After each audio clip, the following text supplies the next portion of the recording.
How's it going, YouTube? Let's just say you're new to collecting, or maybe new to collecting for the Nintendo Entertainment System.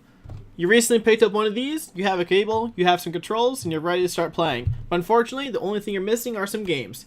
What I want to do is I want to tell you my top 10 highly recommended NES games that could be picked up for $50 or less.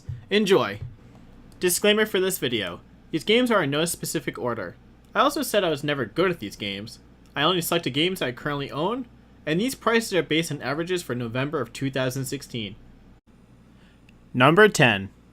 Excitebike. This is one of the original launch titles for the NES. There are 3 different modes to choose from. You have Selection A, where you play solo, Selection B, where you play against the computer, or Design Mode, where you can make your own tracks. The goal of this game is to finish a race before a certain time limit and qualify for the next race. Be careful not to overheat your dirt bike. It's hard to say if this is a racing game or an arcade game, but it has quirky characters and sounds that make this game an all-time favorite. You can find this game in most stores for about $5.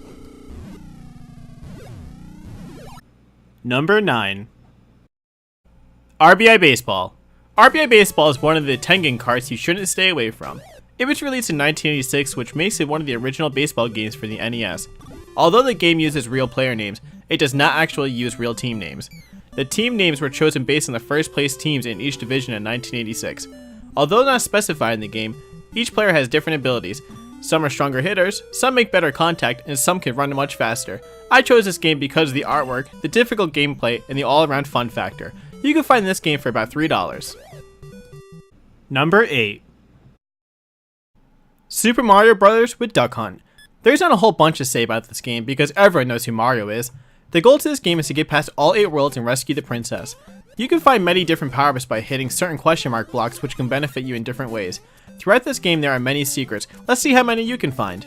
The reason I chose this cartridge specifically is due to the very low cost of it and how common it is. This specific cartridge tends to be a few bucks cheaper than the standard Super Mario Bros. Cartridge, and it'll have Duck Hunt available if you ever come across a zapper in an old TV. It's almost like a bonus game. Also, what's an NES without at least one Mario game? You can find this game for about $3. Number 7. RC Pro-Am. RC Pro-Am came out a few years after the launch of the NES. The game is played in an isometric perspective where you control a small RC car. The controls are somewhat tough to get used to due to the cars having a tendency to drift around every turn, but once you get the handle, this game is so much fun.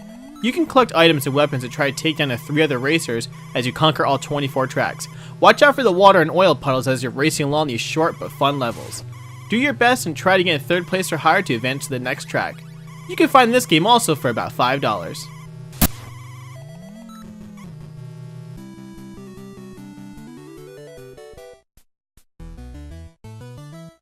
Number 6. Life Force. Originally called Salamander, this is a multi-scrolling shoot-'em-up. You play the role of a ship called Vic Viper as you fly through areas flooded with enemies. Throughout the mission you'll find power-ups that will make your ship stronger. You can also add missiles, change your main weapon to ripples or lasers, and also add options, which adds an extra turret that floats around you to do more damage at a wider range. Each stage has an end boss which has different characteristics which can only take damage in certain ways. The perk about this game is that it's a 2-player co-op, so if you ever have a friend over, pop this game in and do your best to take on the enemy scum. You can almost never go wrong with a Konami title. You can find this game for about $8 to $10. Number 5. Dragon Warrior. Dragon Warrior is one of the more easy to play RPGs on the NES. You start the game off in King Lork's castle where you're given some gold, a few items, and a quest to defeat Dragon Lord. Unlike most RPGs, you can technically adventure as far as you'd like with the only limitation being your level. Throughout the map you will find towns where you can purchase weapons, armor, and other goods. You'll want to make sure to talk to as many townsfolk as possible to obtain as much information as you can, and don't forget to write these hints down so you don't lose them. You'll want to defeat enemies around the area as well to accumulate experience points and obtain currency to ensure that your hero will be strong enough to pursue the quest. Although this game can be very repetitive, it still makes it charge due to the fact that it is fun and very affordable. You can also find this game for about $5.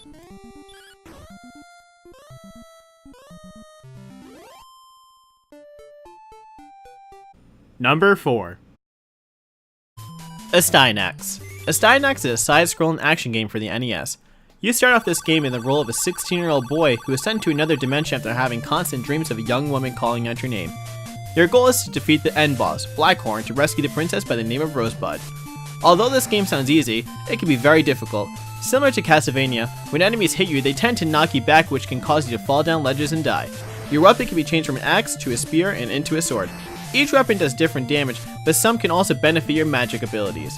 Be sure to keep an eye on your power bar and not swing aimlessly, as your full power meter will deliver the strongest blows. You can also find this game for about $5.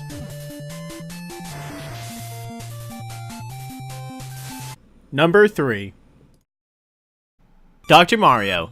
Dr. Mario is one of the later releases for the NES, coming out in July of 1990. Similar to Tetris, this is a falling black tile matching game. You play the role of Dr. Mario as he throws 2 colored capsules inside a medication bottle that is pre-filled with viruses. As the capsules fall, you can move them side to side as they fall down the bottle, and you can also rotate them. The goal of this game is to match 4 light colors coordinating with the virus to remove it. Once you kill the viruses, you'll be brought to the next level. The score is kept by a total score, level, and number of viruses that you have eliminated. The game will end once your medicine has reached the bottle's neck. Not only is this game fairly cheap, which goes for about $5, this is also a multiplayer game. The multiplayer experience is similar to playing single player, with the goal of depleting the viruses on your side first. Number 2. Wizards and Warriors. Wizards and Warriors is a 2D action platform where you play the role of a character named Kyros.